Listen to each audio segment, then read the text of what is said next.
Shalom shalom, Bwana Yesu asifiwe sana wapendwa, na wasalimu mara tena katika jina la Bwana wetu Yesu Kristo. Asubuhi njema kwa wote. Ndio, kwa majina ni ndugu kwa Bene Delfe Shukrani, na kwa asubuhi ya leo tena tunawakaribisha kwa neno la Bwana. Ndugu mpenzi, unajua ya kwamba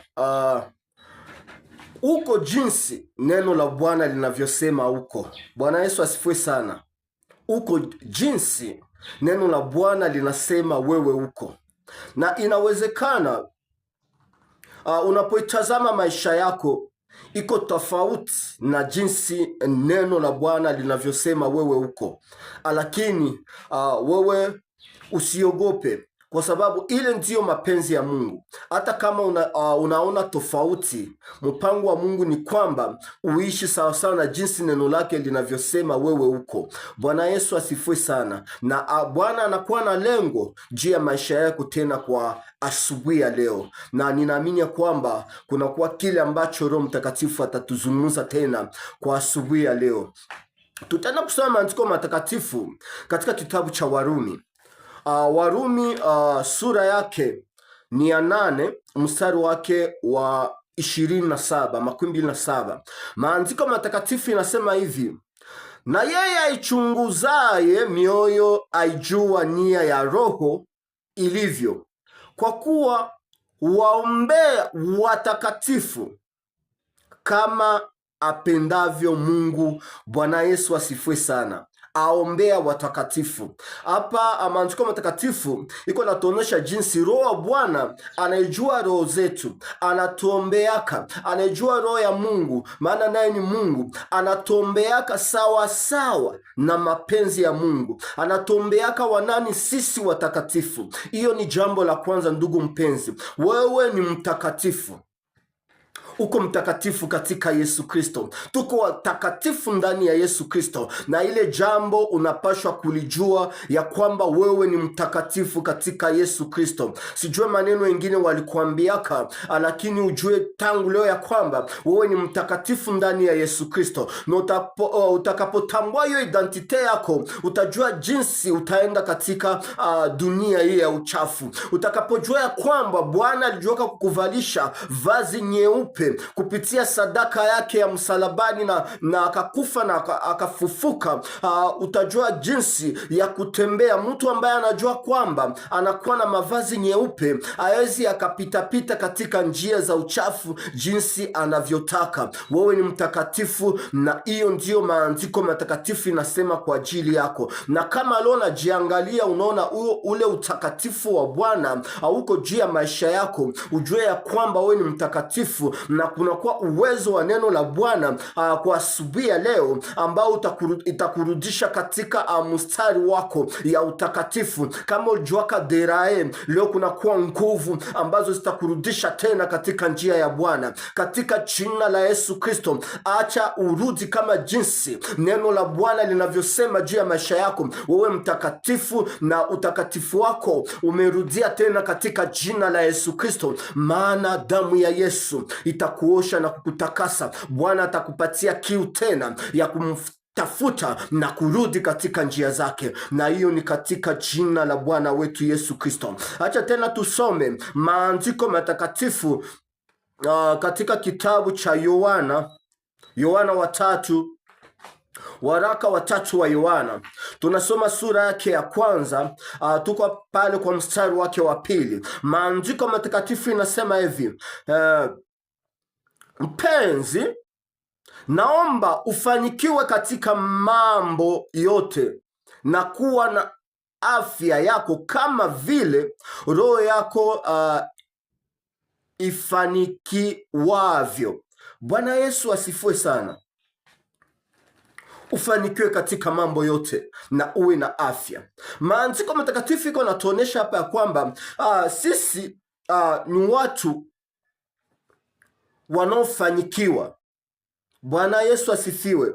Ni watu wafanikiwa, naweza kusema hivyo. Sisi ni wafanikiwa. Bwana Yesu asifiwe. Watu wanaofaulu katika mambo yote. Bwana Yesu asifiwe. Inamaanisha kwamba wewe ni mtu wa kufaulu katika mambo yote. Wewe unakuwa na utajiri. Mkifaransa wanasema prosperite. Prosperite ni kuongezeka kwa utajiri. Unafaulu katika mambo yote.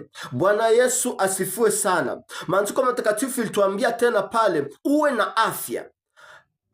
Afya iwe maishani mwako. Bwana Yesu asifiwe sana. Hapa maandiko matakatifu iko natuonyesha ya kwamba tunapashwa fanikiwa. Sisi ni watajiri. Bwana Yesu, katika Yesu Kristo sisi ni watajiri. Sisi ni watu ambao inatupashwa tuwe na afya nzuri. Bwana Yesu asifiwe sana. Na itawezekana unapojitazama hii neno la Mungu alionekane ndani ya maisha yako. Unaishi maisha ambayo haiko ya kufaulu.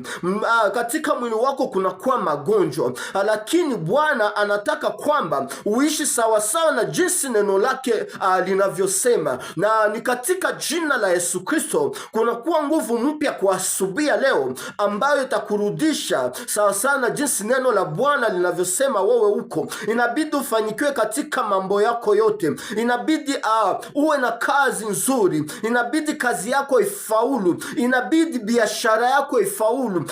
Shule yako ama masomo yako na ifaulu. Ndoa yako na ifaulu. Familia yako na iende mbele. Maana Bwana anasema na tufanikiwe katika mambo yote. Bwana Yesu asifiwe sana. Na hivyo ndivyo vitakavyokuwa katika jina la Yesu Kristo. Upokee nguvu mpya ambayo inatoka katika kiti cha neema kwa asubuhi leo, ambayo itarudisha mambo yako kwenye msimamo. Anza kufanikiwa katika mambo yako. Afya na irudi. Sijali magonjwa gani ambayo unaokuwa nayo, Bwana Yesu Kristo anakuwa na uwezo juu ya vyote. Acha upokee uponyaji katika jina la Yesu Kristo. Nguvu za ufufuko na zikufufue kwa asubuhi leo katika uwezo na mamlaka ya jina la Yesu Kristo. Bwana Yesu asifiwe sana. Acha tena tusome katika kitabu cha Isaya. Isaya ya 61.